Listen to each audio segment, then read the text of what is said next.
In this video lecture, I will explain about the pathophysiology of the circulatory shock. Now, circulatory shock or shock, it is a syndrome which is characterized by decrease in the tissue perfusion which is caused by relative or absolute inadequate cardiac output. Now, the shock is a condition characterized by inadequate delivery of the oxygen and the nutrients to the critical organs like heart, brain, liver, kidney, and the GIT. So, shock is the clinical condition which is caused by inadequate tissue perfusion, which may be because of the inadequacy of the cardiac output. So, now depending upon the cause of the inadequacy of the cardiac output, relative or the absolute, the circulatory shock, it may be of following types. Hypovolemic shock because of the decrease in the circulating volume, low resistance or distributive or the vasogenic shock which results in the decrease in the effective circulatory blood volume and the perfusion to the tissues. Cardiogenic shock occurs because of the damage inside the myocardium, and obstructive shock, these are the various conditions which results in the obstruction to the cardiac output which results in the decrease in the tissue perfusion. So these are the various types of the shock. Now first of all let's understand about the hypovolemic shock. So the hypovolemic shock occurs because of the decrease in the circulating fluid volume. Hypovolemic shock, it is also known as cold shock, and it results in the decrease in the cardiac output because of the decrease in the blood volume. Now the depending on the causes, the hypovolemic shock may be of the following types: hemorrhagic shock and the dehydration shock. Hemorrhagic shock occurs as a result of external or internal blood loss which is caused by rupture of blood vessel. So whenever blood loss occurs, either external blood loss or the internal blood loss, it results in hemorrhagic shock because of the loss of blood. Now dehydration shock, it occurs because of the fluid loss when insufficient amount can hydrate the body and it reduces the circulating blood volume. So dehydration shock occurs in various conditions like vomiting, diarrhea, burns. All these are the conditions in which fluid loss occurs which results in decrease in the circulating blood volume which decreases the cardiac output and tissue perfusion, and it is known as dehydration shock. So hypovolemic shock, it is of two type, hemorrhagic shock and the dehydration shock. Now what is the effect of hemorrhage or the blood loss on the cardiac output and the blood pressure? Now to understand this effect, let's understand this experimental setup in which in the experimental animal blood is removed gradually and the cardiac output and the arterial pressure they are recorded. So here we can see the recording of the percentage of the total blood removed and its relationship with the cardiac output and the arterial pressure.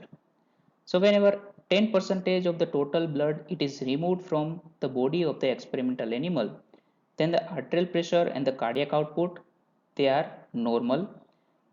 Now gradually with the removal of more and more amount of the blood, cardiac output as well as the arterial pressure decreases. Cardiac output decreases more than the arterial pressure. And when 40 to 45 percentage of the blood volume it is removed, then the cardiac output and the arterial pressure they both become zero. So with the decrease in the total blood volume, cardiac output and the arterial pressure decreases. Now 5 liter blood volume it is present in the 70 kilogram adult individual, and 80 to 90 ml per kilogram blood volume is present in the children. We can classify hemorrhage depending on the percentage of fluid loss from the body.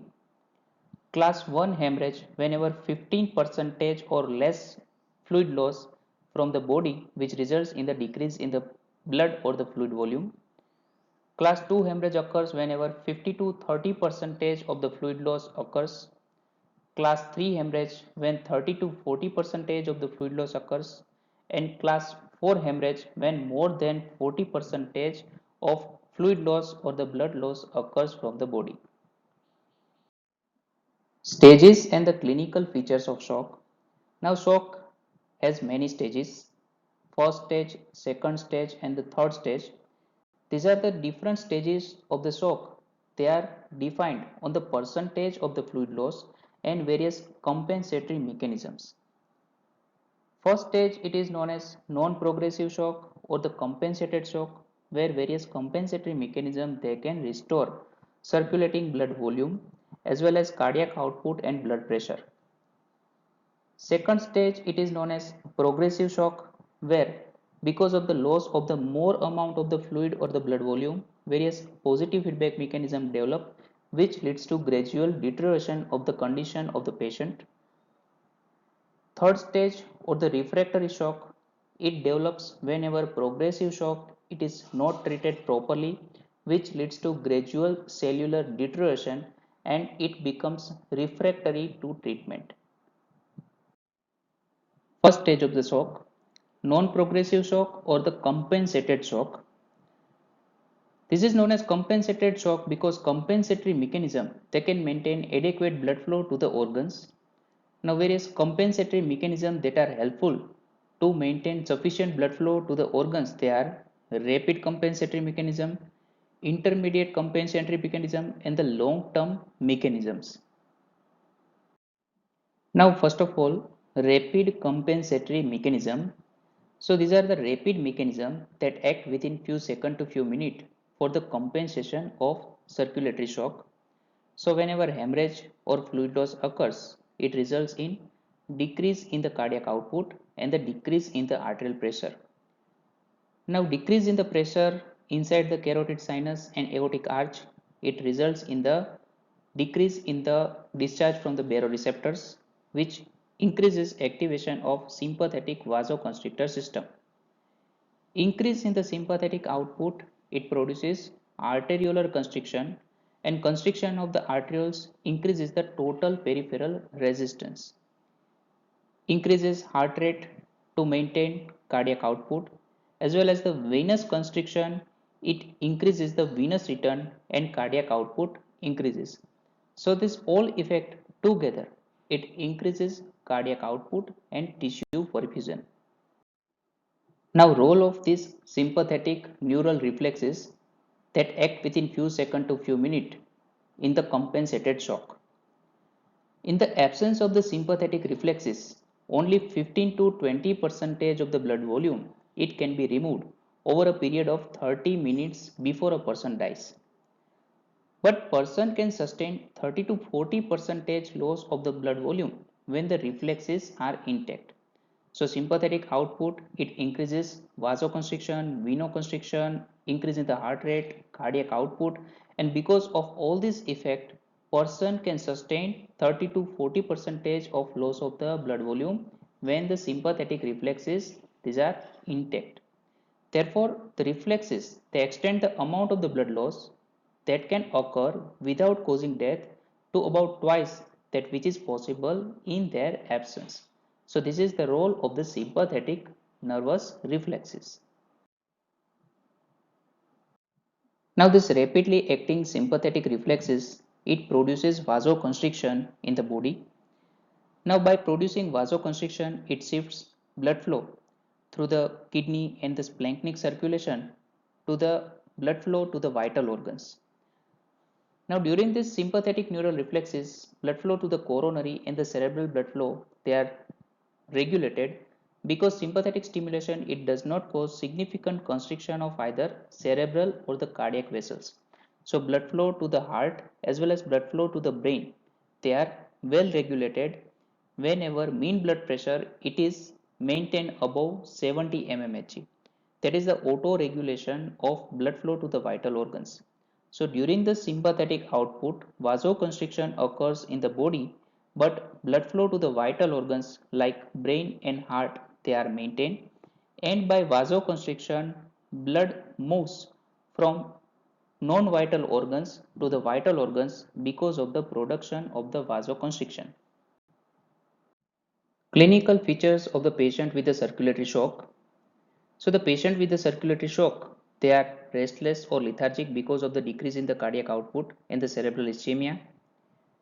Intense thirst is present because of the decrease in the circulating blood volume. whenever circulating blood volume decreases, it stimulates osmoreceptor present in the hypothalamus, and stimulation of the osmoreceptor, it produces intense thirst.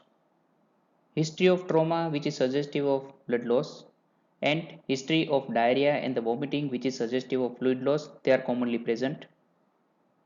Now, upon examination, various signs they can be observed in the patient with a circulatory shock. These signs they are because of the decrease in the blood volume and increase in the sympathetic output. Decrease in the blood volume decreases the cardiac output, so blood pressure decreases. So hypotension it is observed in the patient with a circulatory shock. Systolic blood pressure it falls below 90 mmHg. Increase in the sympathetic output increases the heart rate. So rapid thready pulse they can be felt. Pulse is thready because of the decrease in the pulse volume. Increase in the respiratory rate it produces rapid shallow breathing. Increase in the sympathetic output it produces vasoconstriction in the renal blood flow. So urine formation decreases and vasoconstriction in the skin it produces cool, clammy and the pale extremities. Short-term compensatory mechanisms they are followed by the long-term compensatory mechanisms. Now this long-term compensatory mechanism it acts within few hours to few days. So it restores plasma volumes, plasma protein, RBC mass as well as the blood volume. Restoration of the plasma protein occurs within 12 to 72 hours. Now because of the decrease in the blood volume, it decreases the venous as well as the arterial or hydrostatic pressure. Because of the decrease in the arterial or hydrostatic pressure, it promotes uptake of the tissue fluids. So circulating fluid increases. Restoration of the plasma protein, it occurs over the period of 3 to 4 days. So hemorrhage, it increases the hepatic protein synthesis and it increases the release of preformed proteins from the liver. Restoration of the RBC mass, it occurs within 4 to 8 weeks. Hypoxia, it increases the erythropoietin release and it increases the erythropoiesis, and restoration of the RBC mass occurs, and the restoration of the blood volume, it occurs by the kidney. Second stage of the shock is the progressive shock. So whenever 15 to 25% of the blood loss occurs, then it results in the progressive shock. This is known as progressive shock because various positive feedback mechanisms that develop in the progressive shock that leads to gradual worsening of the condition of the patient. Now let's understand it by the given graph. Here we can see the recording of time with the recording of the arterial pressure in the experimental animal. Now in the experimental animal, gradually blood loss occurs and the arterial pressure it is recorded. So here we can see different graphs they are obtained with a different change in the arterial pressure. Now whenever arterial pressure it decreases up to 45 mmHg or the 50 mmHg, then all the animals they eventually recovered. But whenever blood pressure it decreases less than 45 mmHg, then all these animal they are not recovered, they eventually die. So whenever compensatory mechanisms they are not able to compensate the deficit of the oxygen or the nutrient supply at the tissue level, then it leads to progression of the shock, and this is known as progressive shock. So second stage of the shock or progressive shock it occurs whenever 15 to 25% of blood volume it is lost. Now in the progressive shock, the compensatory mechanisms they are not able to stop the progression of the shock, and because of that various positive feedback mechanisms that develop which gradually leads to deterioration of the condition of the animal or the person.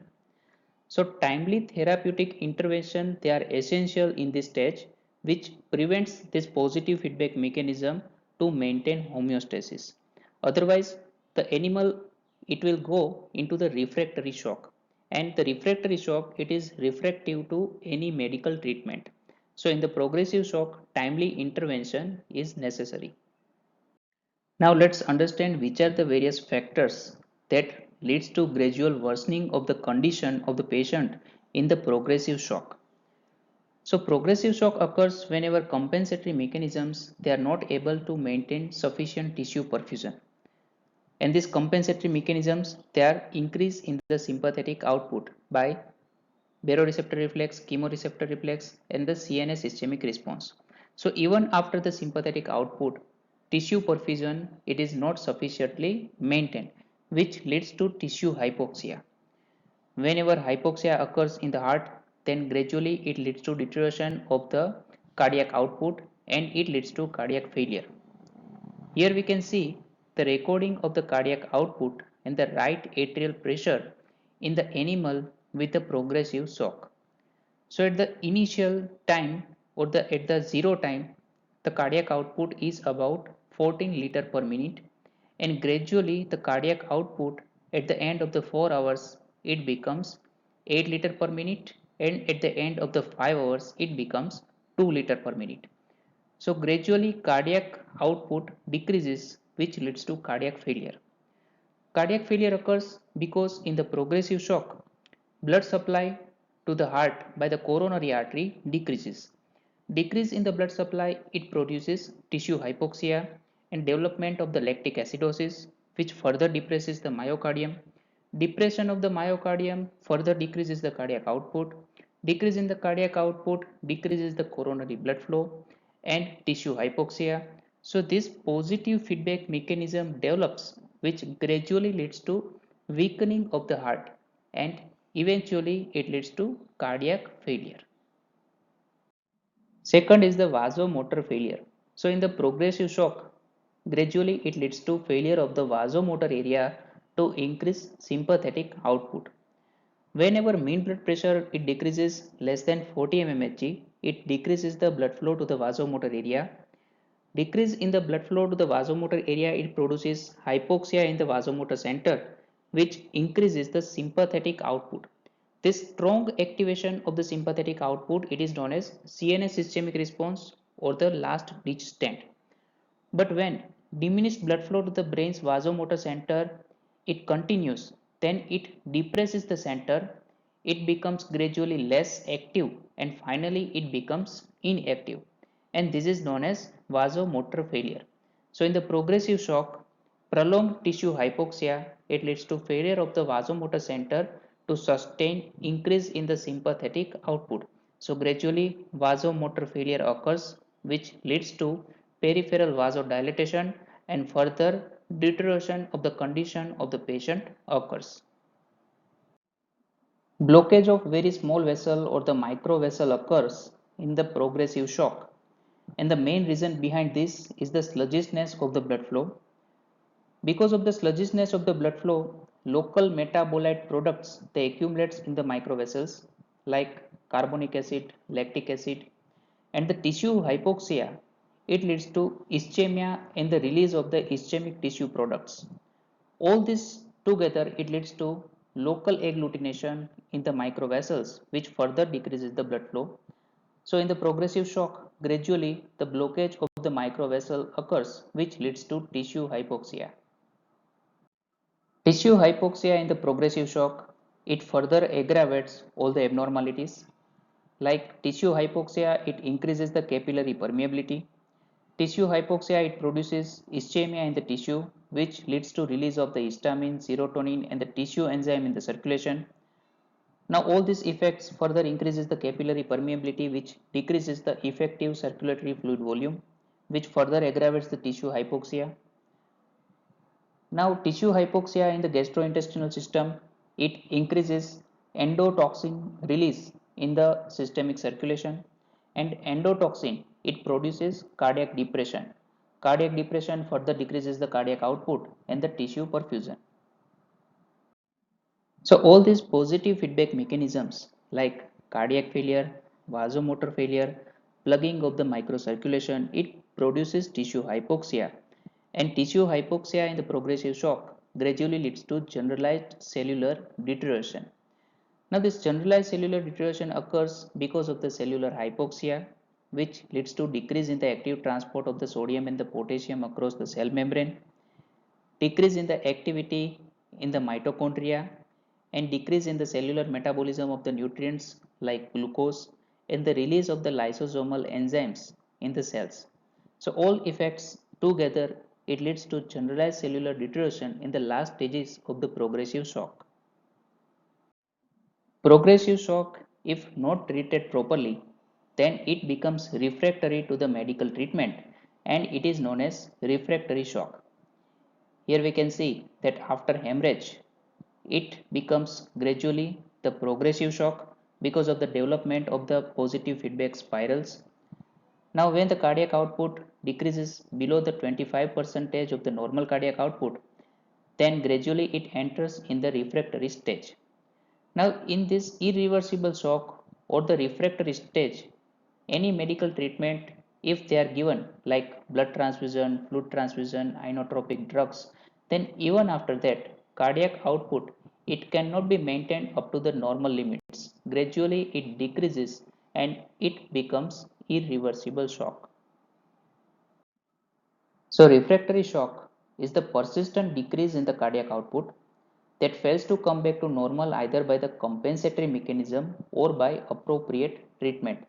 So shock, it becomes refractory to the compensatory mechanism and the medical treatment. Now the cause of this refractiveness or the point of no return of the shock is the depletion of the high energy phosphate compound. And the main reason behind this is the tissue hypoxia. In the progressive shock, tissue hypoxia occurs, which gradually leads to generalized cellular deterioration. So, in the cell, high energy phosphate compounds they are depleted, and gradually it becomes irreversible shock or the refractory shock, which leads to tissue damage and the multiple organ failure in the refractory shock. In the kidney, acute tubular necrosis occurs, and damage in the lungs it produces acute respiratory distress syndrome.